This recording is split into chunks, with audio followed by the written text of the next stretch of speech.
Alright, so my name is Trenton Nielsen, and the topic that I will be discussing or going over is virtual violence. So, first off, what is virtual violence? I know that I wasn't sure what it was as I first started this, and that's kind of why I looked into it and signed up for it, just because I wanted to learn more about it. So, virtual violence refers to violence that is not physically experienced, but that can carry a lasting psychosocial effect on an individual. Virtual violence in entertainment includes television, music, film, video, computer games, and the internet. In 2016, there's so many different, ways of these entertainment. Like I mentioned, they're growing even more, and so it's just so important to be informed about virtual violence. Why is it important? Just like I mentioned before, with technology growing more and more every single year, kids at younger ages are getting more involved with digital media. American children between 2 and 18 years old spend an average of 6 hours and 32 minutes each day using media where violence can be shown. It's important to maintain control over the visuals and violence that they see, as it can have a lasting impact on them and affect the way they grow and develop mentally.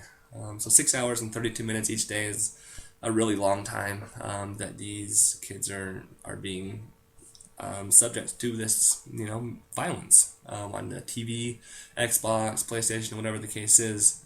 That's a lot of time. As recently as 2000, every G-rated movie contained violence, as did 60% of primetime television shows. So, it's been 16, 17 years since that, so that number's grown significantly since then, and ratings have even gotten, a little bit worse. So it's estimated that a typical child will actually have seen 8,000 murders and 100,000 other acts of violence. That includes rape and assault before middle school. So that's just before middle school. That's going to even grow even more throughout middle school and even in high school, just because, they'll be on media even more in that case. So the first impact that it has on society is that it leads to real life violence. According to www.videogames.procon.org, 60% of middle school boys and 40% of middle school girls who played at least one mature rated, that's M-rated game, hit or beat up someone. That's in comparison to 39% of boys and 14% of girls who did not play M-rated games. There were actually two teenagers in Tennessee who got caught shooting at passing cars, and they actually killed one driver. When they caught, they actually told police that they got the idea from playing Grand Theft Auto 3, which is a rated M game. The whole goal of that game was to just be violent, to steal cars, stab people, shoot people, get the cops to chase you, and just do whatever you can to create violence. As children see this violence and aggression on the television or in a video game, they learn how to be aggressive in new and different ways. They see the results of aggressiveness towards others. As they see someone be violent and get what they want, they imitate that same behavior they see, and then they're violent in real life, thinking that a reward will follow. So, for example, if a kid's watching a TV show and they see their favorite character, hit their brother because they want the toy that, their brother has, their parents might give in and give them that toy.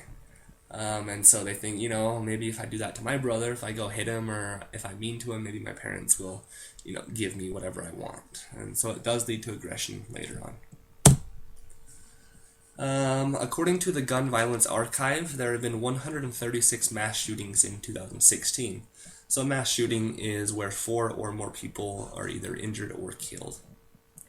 The number of mass shootings in the United States is steadily increasing year by year.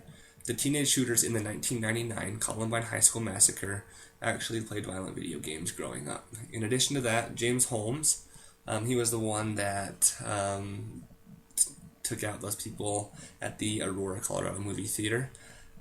He was also an avid violent video game player growing up. In the Journal of Experimental Social Psychology peer-reviewed study, it was found that just 20 minutes of playing a violent video game can cause people to become less physiologically aroused by real violence, so they're less affected by it. It's argued because of this that violent video games desensitize players to real-life violence and that they are more aggressive as they grow up.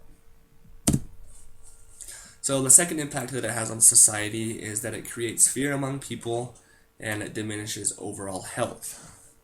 There was extensive research done by the American Academy of Pediatrics, and it indicates that media violence can contribute to nightmares and fear of being harmed. In movies like Saving Private Ryan or other video games, it portrays that violence is a human behavior that causes suffering, loss, and sadness to its victims and perpetrators. As people view this, they tend to believe that the real world is almost exactly similar, and it strikes fear in them. This can lead to mental illnesses where, as a result, billions of dollars are spent every year to treat. In media, the violence has better graphics and visuals, which leads to it being more believable or graphic for the viewer. This violent or horrific image may be ingrained into their heads and lead to fear of other people and even depression and nightmares. It leads people to the mean world syndrome, which is a general perception that the world is a very dangerous place. As they live life perceiving this, it diminishes their mental, psychological, and even physical health. So just a brief conclusion of that. Virtual violence refers to violence that is not physically experienced, but that can carry a lasting psychosocial effect on an individual. So that can be seen, through different ways of media on the television, Xbox, movie, whatever the case may be. That's because technology is growing at an alarming rate, and more kids and people are viewing that violence through those different mediums of media. As people see this violence, it gives them different ideas, and it causes aggressiveness in real life. Many mass shooters were known to have been avid violent video game players before the shooting, and those mass shootings are such a widely discussed topic nowadays, and we're trying to figure out different ways that we can decrease the amount of mass shootings that we see in our country. As people view the violence through the media, it strikes fear in their hearts and the belief that the entire world is a mean place. It can cause them nightmares and mental illnesses, which then leads to billions of dollars spent nationwide to treat. So I have a couple quiz questions for you guys. So the first quiz question I have is, how many murders is it estimated that a typical child will witness through media such as movies or video games before middle school? So A, 500, B, 3,700, C, 8,000, D, 11,500. And the correct answer to that is C, 8,000.